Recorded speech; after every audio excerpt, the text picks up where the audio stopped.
bring your hands together for Tim Casey.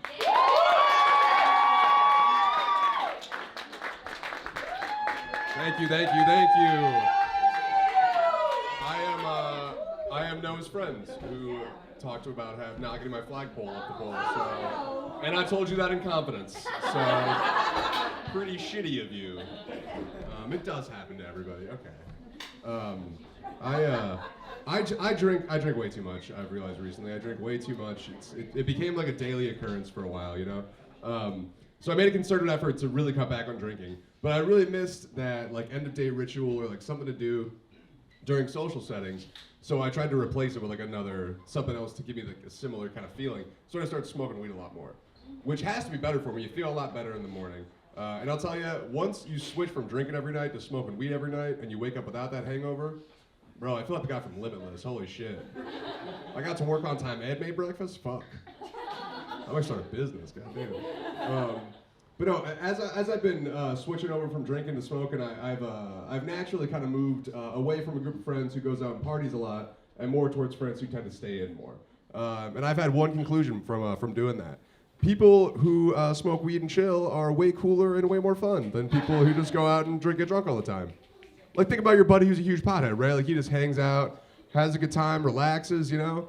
People who go out and party a lot just get drunk and do shit like walk out on me and my mom when I'm 7, and then try to weirdly re-enter my life when I'm 25. So, that's a joke about my aunt.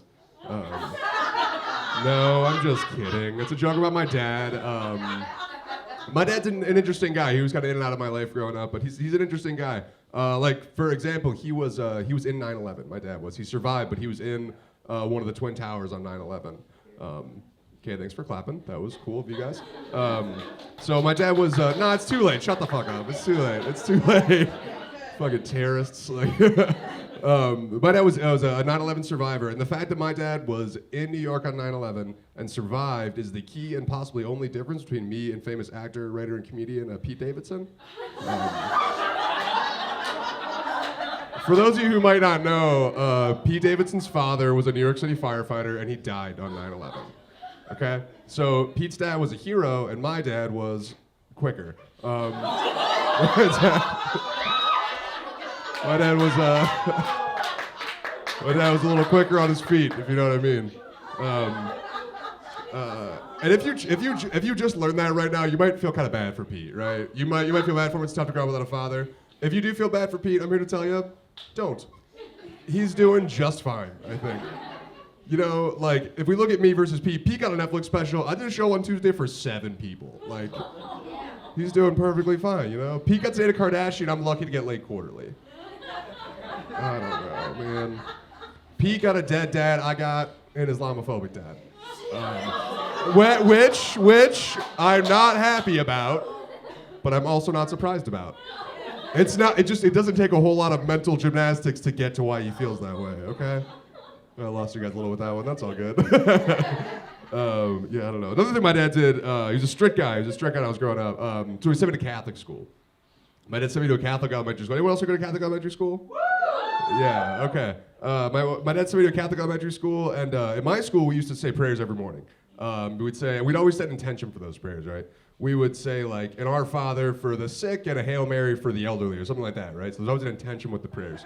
One of the intentions that we set every day was to overturn Roe versus Wade. No. Yo, you're telling me I was 10 years old. So knowing that I pray for that every morning, I just want to say, my bad.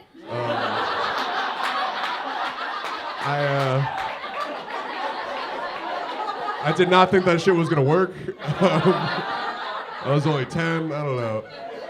It turns out prayers can strip away women's rights, but they cannot cure my grandmother's cancer in 2006.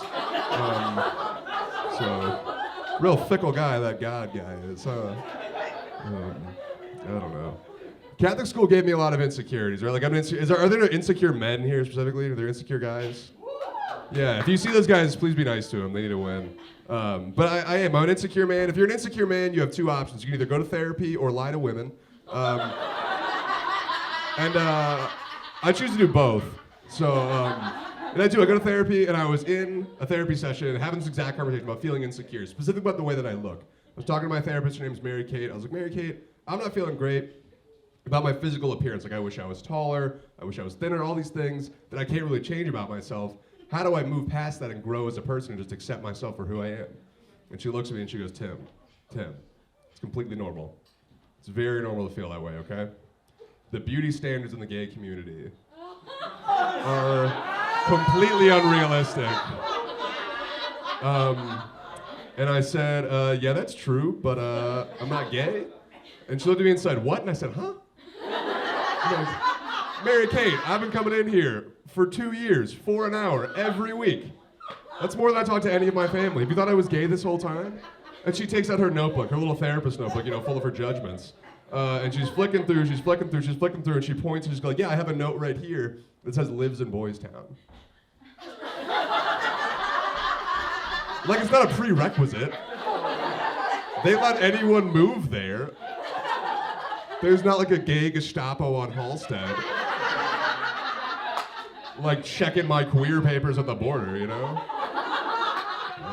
Thig Heil. Okay, that's, yeah. I shouldn't do that last part. I don't care what anyone says. A gay, flamboyantly gay Nazi is objectively funny. That's, in their cunty little Hugo Boss boots, they were kind of slaying, honestly. Yeah, okay, let's stop talking about that now. Guys, I'll be honest. I have never been a more descriptive or eloquent writer than when I have to describe a fat person without saying they're fat. Because nobody wants that to be like their identifier, so I don't want to point that out when I'm trying to refer to somebody. So I'll be like, yeah, they're like this tall, gray sweater, ostentatious. I don't know. They seemed like their eyes really captured the wanting ignorance of modern society. Like, I don't know. And the person I'm talking to will point directly at the person and be like, oh, is it the fattest fucking guy in the room that we all noticed immediately? I'll break out a thesaurus before I'm mean to a stranger. I really will. I was scrolling on Instagram before I came up here. I was looking through my Instagram. I have a bunch of those like fake Instagram accounts that follow me. Do you guys have those too? Yeah. They're always like clearly made up and like vaguely pornographic. And like I swear half my followers these now. And one of them kept like DMing me and liking all my stuff. And I saw the profile was like a little picture of a woman, so I clicked it because I wanted to kind of see what profile it was. And the description was something super vulgar, like DM for a good time, well let's fuck, whatever, something like that. And there was a link in the bio too. There's clearly a link to a porn site. It was like XXX something. Something about me, I'm horny, so I clicked it. I clicked the link, and it brought me to a website of women breastfeeding grown men. Yeah, and it just got me thinking. It's a little scary how good the algorithm has gotten. At predicting exactly what I want. All right, guys. I got one more thing to talk about, then I'll get out of here. Winter's over. We got through it. Winter's over. It's spring. Yeah. Honestly, I like winter. I do. I like winter. I like the snow. I know it's an unpopular opinion, but I do. And this year we didn't really get much snow. We like barely got any snow, but that didn't stop the weathermen from like going on about how there's this huge snowstorm coming. Every year there's like a huge snowstorm coming that never comes. It's never as bad as they say it's going to be, right? I have a theory as to why that is, why they hype up these snowstorms. They're in bed with the big salt industry. I think the weathermen are in cahoots with salt. All right, there's a boardroom somewhere, and they're sitting around a table going, how do we sell more salt? And they go, weathermen, You know who else is in cahoots with the salt industry? Italians. Salt your pasta water? I don't fucking think so. Not a chance. There's a Venn diagram somewhere. It's more salt stuff. There's a Venn diagram somewhere. One circle is Italians. One circle is weathermen. Can you guess the overlap? Salt. Racism, you're right. All right, guys, my name's Tim. That's my time. Thank you so much.